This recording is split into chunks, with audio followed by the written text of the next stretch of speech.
Well, hello there. Thank you so much for joining. I would say good morning and good afternoon, depending on where you are.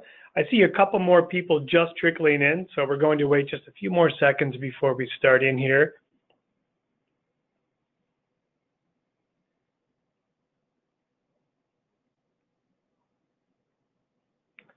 Okay, why don't we get going? I see people are still trickling in, but no time like the present.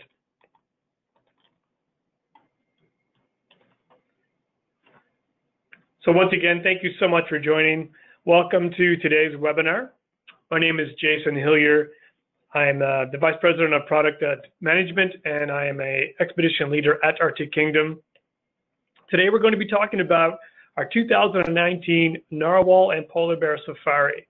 We are super excited to be offering this product to you, and I'm very happy to be able to talk to you for the next 25 to 30 minutes or so about how special this new program is.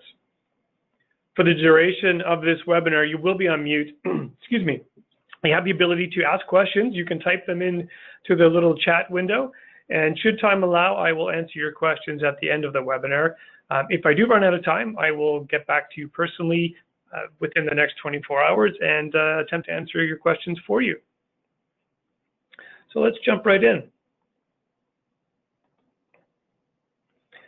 On today's webinar, we are going to be talking about who is Arctic Kingdom, why you should travel with us, where is it that we're going on this safari experience, what one can expect on our safari experience, what are the camp accommodations, what is camp life like on a Floe Edge camp, and simply how one would book.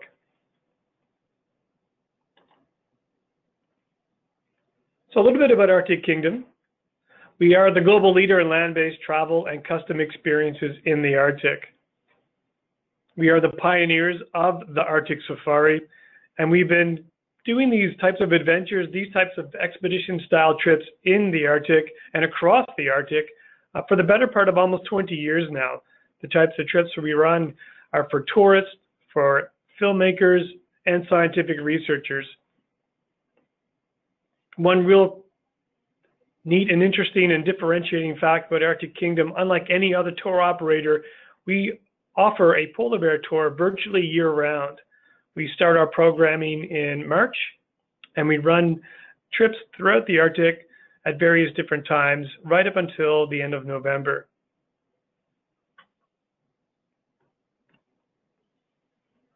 Without a doubt, we have unmatched access to diverse remote locations. There's no other tour operator in the world that I know of that offers such a diversity of experiences in multiple different locations. And that's one thing that makes us really unique. So that goes hand in hand with an unparalleled expertise in Arctic wildlife and in the environment. We have experienced staff naturalists, Inuit guides, dive professionals, and trip leaders on all of our safaris. And of course, we do private experiences as well. So private, custom, and bespoke experiences, along with our scheduled departures. It is a unique offering, and we're happy to be able to create those types of experiences, whether it's a scheduled departure or something completely custom for our clientele. So a little bit about our team. Safari team is generally comprised of an Arctic Kingdom expedition leader, local Inuit guides, executive chefs and sous chefs, camp managers and camp manager assistants. So these are the folks who are keeping the camp up, making sure that everybody is comfortable and the camp is well maintained and safe and warm, of course. And we also have cold water specialists. So whenever there is an element of, of snorkeling or scuba, we will always have a dive master or someone with equal or comparable qualifications to be able to ensure that you're comfortably and safely able to get into the water. Within our staff listings, or within our staff team, we have naturalists, photography experts. We'll have folks who are very experienced flying drones and inevitably have traveled the world and certainly in various different polar regions. So whether it's Antarctica or the Arctic, there's a wealth of experience that we bring to the table every time we're on one of our trips. And you get to reap the benefit of being around these experts. On the back end, we have our sales and operations team, and our sales and operations team are available to you Monday to Friday, North American Eastern Time. And our client services team, the trip logistics team, they're the ones who are creating the briefing materials or making sure the hotels are ready to go, and all the post-sales client care. And while we're actually in the field, we are 24/7 providing support to you as our client and to our operation, to our field team, so our team that's on the ground. So we have 24/7 coverage whenever a trip is running.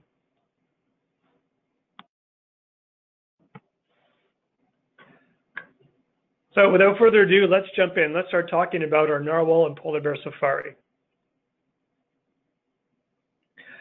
This itinerary is brand new for 2019, and we're super excited about it. This Floe Edge camp, this Narwhal and Polar Bear Safari is unlike anything else on the planet. It is a fly-in experience. It is a new, extremely exclusive location in the high Arctic, specifically Navy Board Inlet, and we'll talk a little bit about that in a minute. It's a premium safari camp. So for those that do know our product a little bit, we have our tented camps and our premium safari camps. This is a premium safari camp, and we set it up on an Arctic beach. And unlike I guess the past 2 decades where we've run these programs, we've been always setting up these experiences, or these camps, excuse me, on the Arctic Ocean, on the ice. And this year, we've decided to move the camp to shore. So we will be camping on land. And that gives us the ability to extend our season, to provide another degree of comfort and safety to our clients. And we're really excited to be offering this to you. And ultimately, we are the only tour operator who's doing so. Something really unique, really special. We're so happy and delighted to be in partnership with the Royal Canadian Geographical Society and bringing Mr. Alex Trebek, the best known as the host of Jeopardy and the honorary president of the RCGS, the Royal Canadian Geographic Society, to the Floe Edge. So Alex is going to be with us as a guest host from June 18th until June 25th across 2 different departures. And there's still just a little bit of space left on 1 or 2 of those dates, if I'm not mistaken. And so if you want to experience the amazing Floe Edge and get to experience it with Alex Trebek, then there's an opportunity to do so. So we're pretty happy to have Alex join us. Alex does a lot of work within the Geographical Society, has been awarded the Order of Canada, which is the highest civilian order, the highest civilian medal that one can receive from the Canadian government, because of the work that he has done to showcase and highlight the unique geographical and geological, I guess, aspects of Canada. So some of the fine print, let's talk about the safari a little bit. This experience is a 7-day, 6-night trip. It involves a charter flight to camp. I'll talk a bit more about that in a moment as well. The camp has a capacity of 32 clients, and our departures are groups of 16. So a maximum group of 16 are flying in and out of the camp on any given day. Arctic Kingdom will facilitate all northern ground transfers, and these small group tours and activities from camp, along with flexible daily departures, are giving what we believe to be still a very intimate, dynamic itinerary in which clients can somewhat pick and choose ultimately what they want to do on a daily basis, in that we have different times that we can leave from camp. We have different areas in which we will be able to travel to. So it's going to be a flexible itinerary with its flexible departure times, and that in itself is pretty unique and distinct. It goes without saying, we're going to have Arctic Kingdom trip leaders and local guides on this trip. Our guides on this trip, our local Inuit guides, are going to be from the communities of Pond Inlet and Arctic Bay. We've been working with guides from these communities for the better part of 20 years, and we're very excited to be combining our guiding team from these 2 communities. And we think we know it's actually going to be a really interesting and fun dynamic to bring the best knowledge from both communities to bear at this Floe Edge. All of our meals are prepared by expert chefs, so our culinary team are second to none. They pride themselves on the meals that they can provide in this remote experience. We may choose to take our dinner or our lunch outside under the sun, or we may very well have them in our dining lounge, which we'll talk about in a moment when we talk specifically more about the accommodations. So how does one get to Navy Board Inlet? How does one fly from wherever it is in the world you are to Pond Inlet? It's really simple. So getting yourselves to Ottawa, Ontario, Ottawa International Airport, and then flying on day one from Ottawa right to Pond Inlet via a quick layover and plane change in Iqaluit, which is the capital of the territory of Nunavut. You will leave Ottawa at 9 a.m., into Iqaluit lunchtime, and then into Pond Inlet in and around 4 p.m. generally. And what we will do at that point in time is meet you in Pond Inlet, and then we will escort you and your party to Navy Board Inlet on our chartered flight. Navy Board Inlet is in the heart of Tarutiap-Imanga, and this is soon to be Canada's largest marine protected area, an absolutely enormous area, and it speaks to the rich biodiversity and the uniqueness and how special this place really is. So some of you might be wondering, what is the flow edge, or what is a flow edge? The flow edge is an amazing environment. We liken it to a watering hole in the Serengeti. It is absolutely the line of life. It's where land-fast ice, so that's ice that's not moving, that's attached to the shore, meets open water. And this special intersection, this median, is the flow edge. And we'll talk about in a second just how special, or why that's special, in regards to the wildlife migrations and the wildlife activities that happen in this area. So this environment, the flow edge, is absolutely a key component that's critical to whale migration. So the endemic whales and cetaceans to the area and how they migrate in and out of this area. And I've got a little map here that I'll show you in a slide or two. We can talk about that. So what did we find at the flow edge, and why are we there? Well, the flow edge in and of itself is a micro ecosystem in the sense that it's happening literally right at our feet. So without any exaggeration, you're able to see the algae that's blooming because of the increased amount of sunlight that's permeating the now open water that's been potentially frozen all winter. That algae that's growing, the phytoplankton that's being nourished, are feeding the zooplankton. And of course, zooplankton are being fed on by baleen whales, such as the bowhead, by Arctic cod, which in turn are being fed on by seals and narwhal, and we know what feeds on seals: polar bears.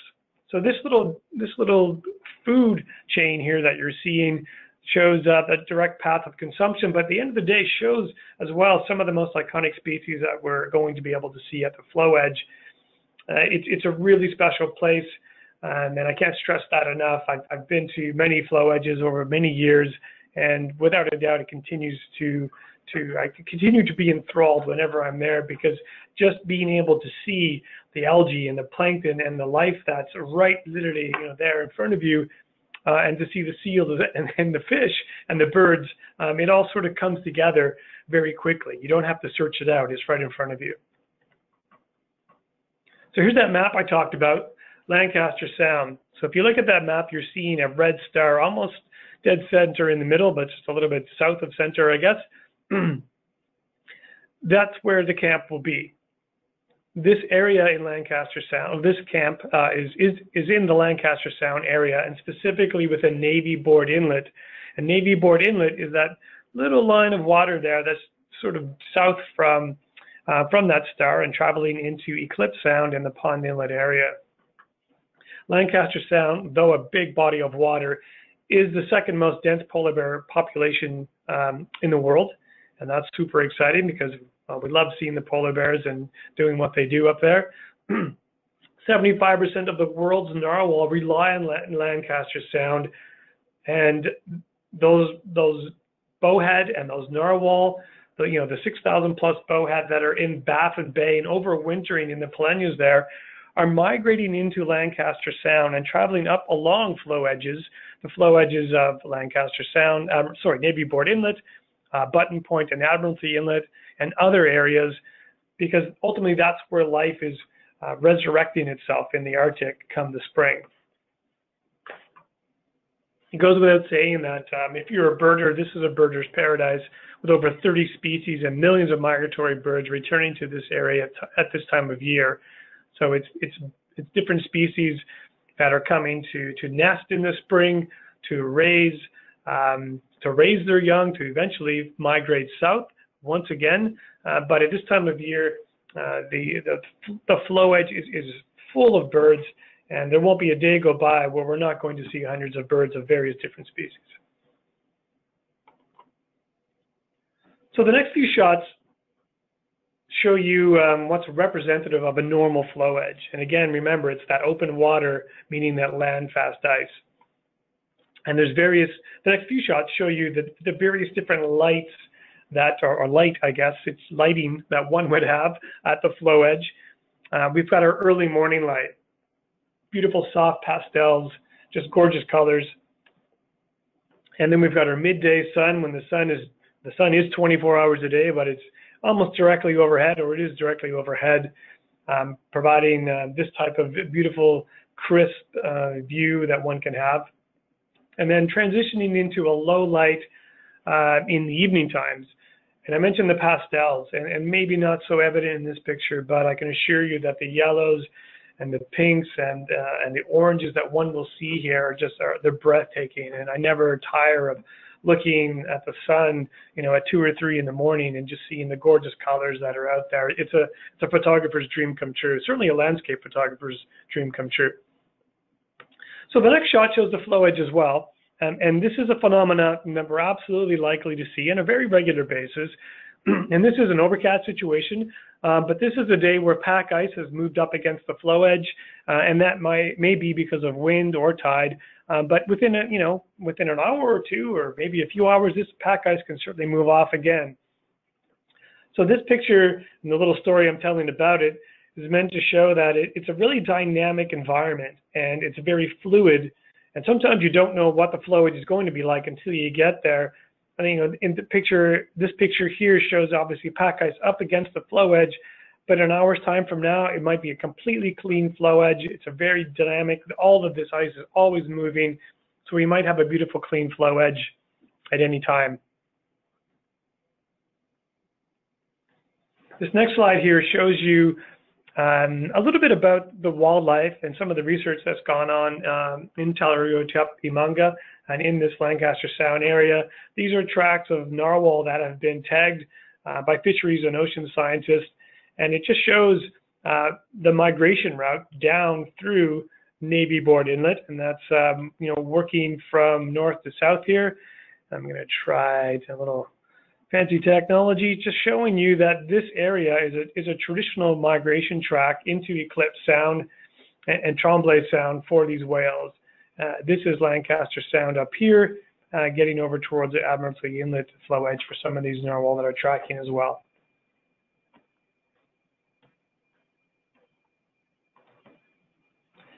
Okay, so what sets this safari apart from any other safari or any floe edge trip that you might find out there? Our trip gets you to the floe edge on day 1. So on day 1, you're out at our camp, and our camp is effectively at the floe edge, but on the beach.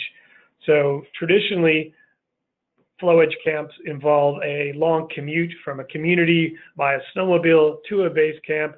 And then typically on day 2, you're getting out to the floe edge, maybe literally at the end of that day 2. And here we have an opportunity to get you right at the floe edge on day 1, and first thing day 2, we're out at the floe edge early in the morning. So that's really, really exciting and a game changer.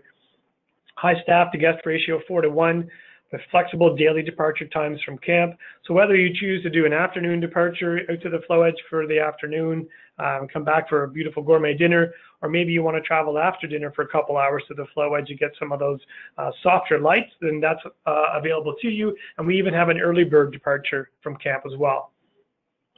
I'd mentioned this is a land-based camp, so that means for us a longer season. So we open up departures in late May, and we run departures right through the month of June. And for a certain clientele, we offer departures into July. Typically, those are done on a bespoke basis, and more than happy to talk through some of that with you should you have some questions. We'll have a lecture series. So we're going to have naturalists, our film crews, that will potentially be a very small film crew that might potentially be in the camp as part of a guest speaker series. So every evening there's going to be a lecture that's being done by or facilitated by either a photography expert, excuse me, a trip leader, or potentially even a scientist. So there's lots of things in the work. We're super excited to be offering our clients this on a daily basis. We're exploring the high Arctic and the floe edge by traditional means, and that we're using a snowmobile and a Comotic. So we'll talk more about that in a few moments, but here you get a good advantage, a good shot as to how we get around on the floe edge, a good perspective, I guess. We are guided by local Inuit, so our Inuit guides from Pond Inlet, from Arctic Bay, they are the ones that are going to be showing us around. This is their land, this is their backyard, and we can't do what we do without them. It's so important and critical that they're able to showcase for us how to safely traverse the ice, how to maneuver, how to be at the right place at the right time with their snowmobiles and sleds. For the landscape lover, this is an epic place in the world, location. We have glaciers, we have ice caps, we have 24 hours of daylight, and the fact that we'll be able to see some of these views from both land and from the air, I think is what really sets this trip apart. Typically during the day, we're serving hot lunches on the land, i.e. on the trip or on the ice. So when we're at the floe edge, there's always going to be a hot lunch served by our executive chefs. And at the end of the day, after a beautiful gourmet dinner, we're able to literally and figuratively recharge our batteries, settle into our heated yurt, lie back in a comfortable bed, look at your pictures, read a book, and enjoy the serenity and the quiet of this just magical place. We have multiple locations that we are going to be able to travel to at the floe edge, and we have a diverse offering to make the experience pretty unique. So it's just not a matter of traveling out to the floe edge every day. There's going to be options available to you as a guest on this trip. In other words, different routes to go to, different destinations to travel to, if one would choose to do so. Just a great little slide showing you some of the diverse landscape and icescapes that we would experience and would expect to experience on a fairly regular basis. Here you'll see a very typical floe edge. This is a shot of how our guests would normally sit back and relax between sips of hot chocolate and coffee and tea while we're waiting for the whales to start dancing for us. So we've got a beautiful clean floe edge here, and just a gorgeous backdrop and a great place to put on some sunscreen and make sure the camera's at your ready. So we also have, for those who want to experience a little more activity, I guess, while on safari, we have our inflatable kayaks available to you. These kayaks in the right conditions or every day with right conditions will be made available to you. They are a tandem inflatable kayak. They're very stable, and they're more like kind of like a raft, so we can paddle around and explore the floe edge. We also have a fleet of dry suits that we'll make available. So I talked a moment ago about the floe edge and the micro environment or the micro ecosystem that it is. Well, put on a dry suit, take a look at the comb jellies and the ctenophores that are floating through the water. You may see some algae under the ice, and very quickly you'll get the sense of appreciation as to why this area at this time of year is so unique. And with any luck, we might even get a chance to take a little swim with a whale, should a narwhal or bowhead choose to investigate. Our Inuit guides are there to not only keep us safe and inform us, but to also give you an opportunity to learn about life in the north. There will be a cultural showcase and demonstration as part of the safari, and we're hopeful that by speaking and becoming friends with our guides, ultimately you're going to learn and appreciate that much more about how special life is in the Arctic, some of the challenges that are abound of living in the North, but ultimately why Inuit people are proud to call the Arctic their home, and what makes it so special for someone like yourself. Spoke about the gourmet meals. We pride ourselves on the food that we can deliver. Without a doubt, it's always going to be a hot lunch served while at the Floe Edge, while at camp, with gourmet meals and dinners served back in the camp. The meals are always going to be multi-course. There's always going to be something from everyone. It is a set menu, and more often than not, we can cater to almost all dietary restrictions or issues. We certainly just need to know them in advance, because as you can imagine, no one's popping around to the corner store to pick up that special ingredient. We have to take everything with us, and a lot of planning, as you can hopefully see, goes into, and care goes into what we provide.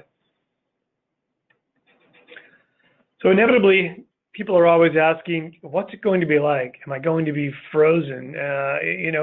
What do I need? What's it going to be like if I have to run to the washroom at midnight? Well, it's daylight 24 hours a day. No sneaking around in the dark on this trip.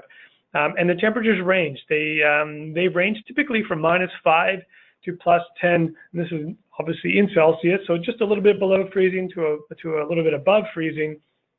But what some people don't appreciate is how warm and intense this sun can be. So it surprises inevitably almost all of our guests on a beautiful sunny day when that sun is really piping down in June. You may very well be sitting back in a t-shirt or a light sweater and putting on more sunscreen because the sun is that intense. And the perfect day at the Floe Edge, we liken it to a pre-ski day at on a patio, sorry.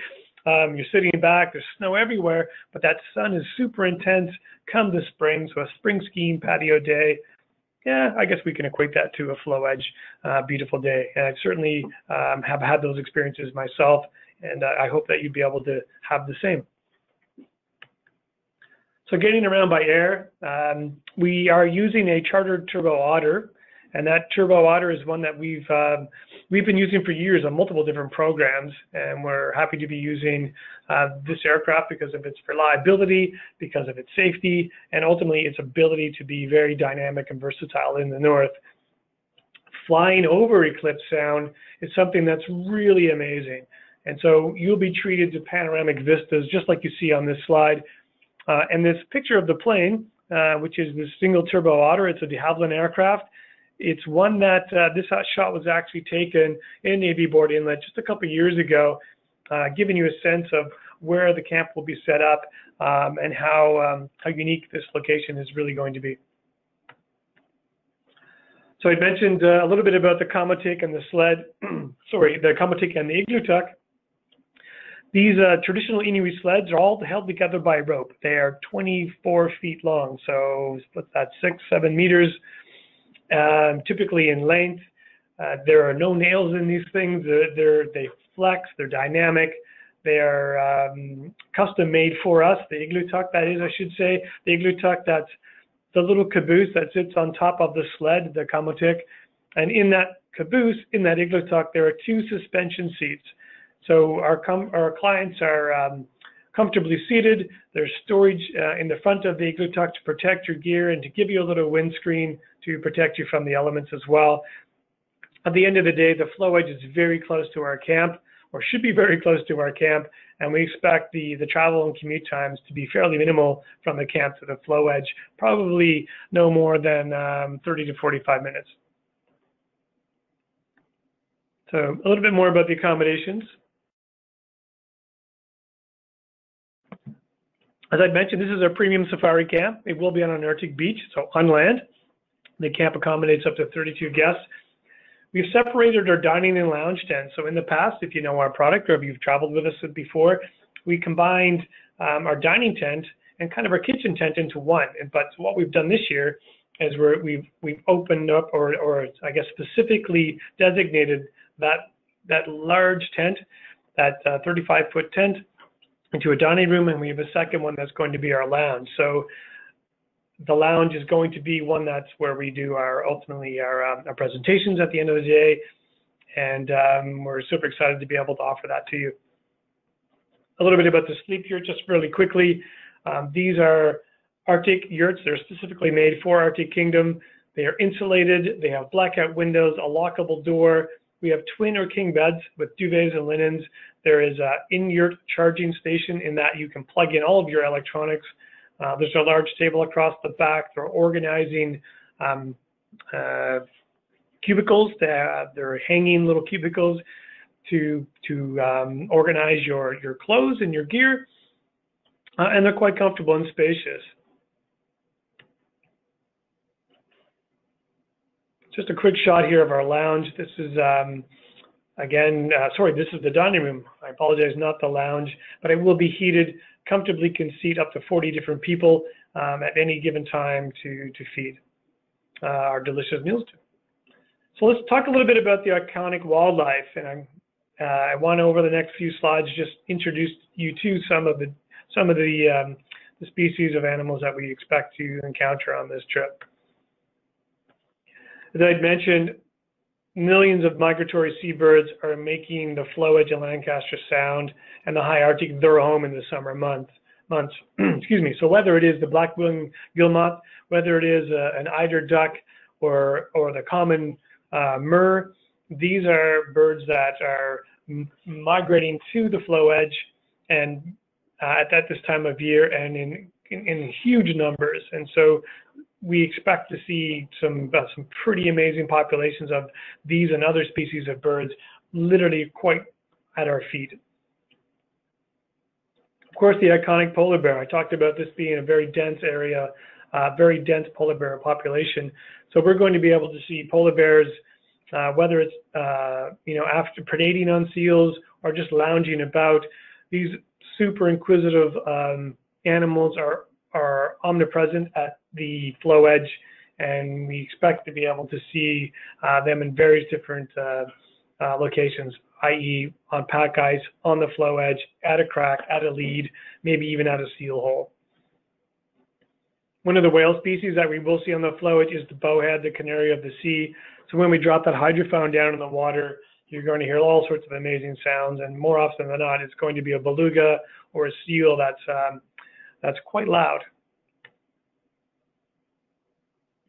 Just a great shot showing a polar bear family, a mother and two cubs, and then a pod of narwhal, and a phenomenon of the lead or a crack. And in July, those can be fairly spacious, or I guess wide is the more appropriate word. And it's here where whales may very well enter, and certainly seals and polar bears will be. So it's something that it's a normal thing that occurs at the Floe edge and within the inlet. We safely traverse these leads and cracks, but they become a window into the Floe edge, and again become little tiny micro environments in themselves because of the extra sunlight that's reaching the open water. A couple shots of bowhead whales exhibiting some spy hopping behavior, as well as narwhal exhibiting spy hopping behavior.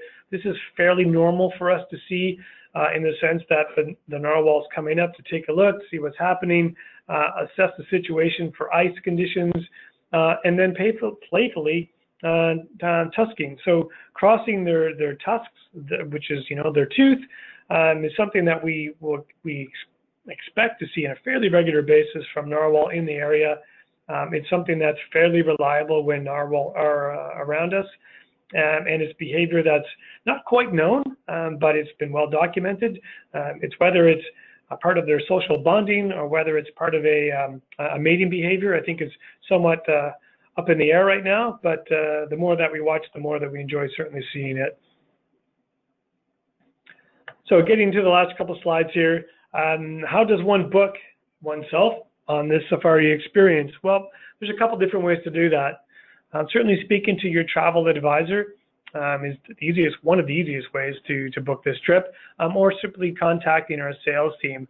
Let our sales team know that you are working with a travel advisor if you are, and you can contact our sales team at adventures@arctickingdom.com, and we're more than happy to answer any questions you may have. I'll give just a moment here to write down our contact information. You'll see it right here. There's a toll-free number, North American toll-free number of 888-737-6818. So I want to thank you so much for your time. For those that aren't following us, you're more than welcome to do so on our Instagram feed, on our Facebook page, and that is at arctickingdom.com, Arctic Kingdom Expeditions on Instagram, and you'll be able to get some more information and just some great shots of our different experiences, I should say. So without much further ado, I am going to attempt to answer some questions that some folks have. So bear with me just a second or two here. And I apologize in advance if I don't get to your question. I will certainly be answering these questions for you after this call. I know I'm running just a little bit over here. Someone has asked, about weather and how the potential, I guess, for bad snowy or windy weather. Well, weather is weather. It is the Arctic, so there is potential certainly to have snow even in June. But generally, the weather at this time of year is quite favorable.